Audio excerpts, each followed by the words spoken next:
পুরনিয়োগ দুর্নীতিতে ইডির কাছে মদন মিত্রের হাজিরা। স্ত্রী, দুই ছেলের পরে এবার সিজিও কমপ্লেক্সে কামারহাটির বিধায়ক। বেলা 12টা 15 মিনিটে ইডির কাছে পৌঁছে যান মদন মিত্র। 3টি অ্যাকাউন্টে লেনদেন নিয়ে মিত্র পরিবারকে জিজ্ঞাসাবাদ ইডির। বেলা 12টা 15 মিনিটে পৌঁছে যান। ইতিমধ্যেই প্রায় 2 ঘন্টা হতে চলল। ইডির জিজ্ঞাসাবাদের মুখোমুখি হয়েছেন কামারহাটির বিধায়ক মদন মিত্র। এর আগে আপনারা জানেন যে এই পুরনিয়োগ দুর্নীতিতেই ইডির কাছে হাজিরা দেন মদন মিত্রের স্ত্রী এবং তার 2 ছেলে। আর আজকে সিজিও কমপ্লেক্সকে তলব করা হয় মদন মিত্রকে। যা বলার ইডি আমায় ডেকেছে, আমি উত্তর দেব। কোনো ডকুমেন্টস চাওয়া হয়েছে?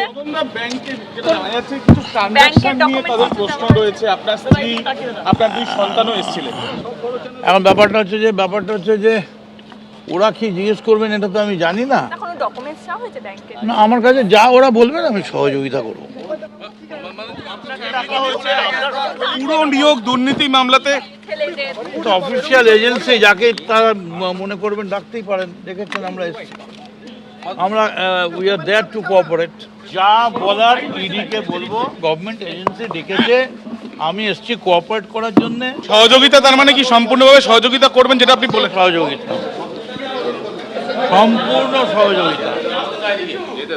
কোনো আশঙ্কা কি রয়েছে মদন দা এখন আর? আমি কিচ্ছু বলতে পারবো না। সরাসরি আমাদের প্রতিনিধি আবির দত্ত আমাদের সঙ্গে রয়েছেন। আবির, প্রায় 2 ঘন্টা হতে চললে মদন মিত্রকে জিজ্ঞাসাবাদ করা হচ্ছে, কি খবর এখনো পর্যন্ত?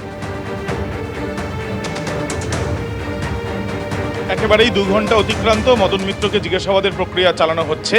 এনফোর্সমেন্ট ডিরেক্টরেটের তরফ থেকে তাকে তলব করা হয়েছিল আজকে এবং তিনি এসে পৌঁছেছেন ঠিক 12:15 নাগাদ।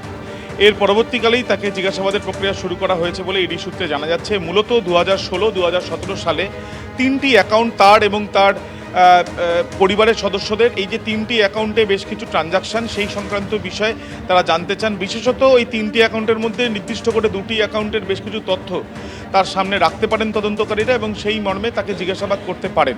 কি সন্দেহ তাদের সন্দেহ এটাই যে শিক্ষা নিয়োগ দুর্নীতির মতনই এই যে পুরনিয়োগ দুর্নীতির তদন্ত ইডি করছে, সেই ক্ষেত্রেও তাদের যেটা অনুমান যে একই মোডাস অপারেন্ডি ব্যবহার হয়েছে। অর্থাৎ তাদের যেটা বক্তব্য যে টাকার বিনিময়ে সুপারিশ করা হয়েছিল এবং সেই সুপারিশে চাকরি হয়েছে। এই যে চাকরি হয়েছে সেখানে মদন মিত্রর কোনো ভূমিকা আছে কিনা সেটা জানার জন্যই তাকে ডাকা হয়েছে এবং কামারহাটি পুরসভার যে কটি নিয়োগ হয়েছে সুপারিশের জন্য, এবং সেই ক্ষেত্রে তার ভূমিকা এবং যে অ্যাকাউন্ট সংক্রান্ত বিষয়ে তাকে জিজ্ঞাসাবাদ করা হচ্ছে। তার কারণ পারিপার্শ্বিক তথ্য প্রমাণ খতিয়ে দেখে তাদের অনুমান যে লাভবান কোনোভাবে মদন মিত্র হয়েছিলেন কিনা সেটা দেখার তারা চেষ্টা চালাচ্ছেন। সেই মর্মেই তাকে দেখে এখন পর্যন্ত 2 ঘন্টা অতিক্রান্ত, তাকে জিজ্ঞাসাবাদের প্রক্রিয়া চালাচ্ছে ইডির অফিসাররা। ধন্যবাদ।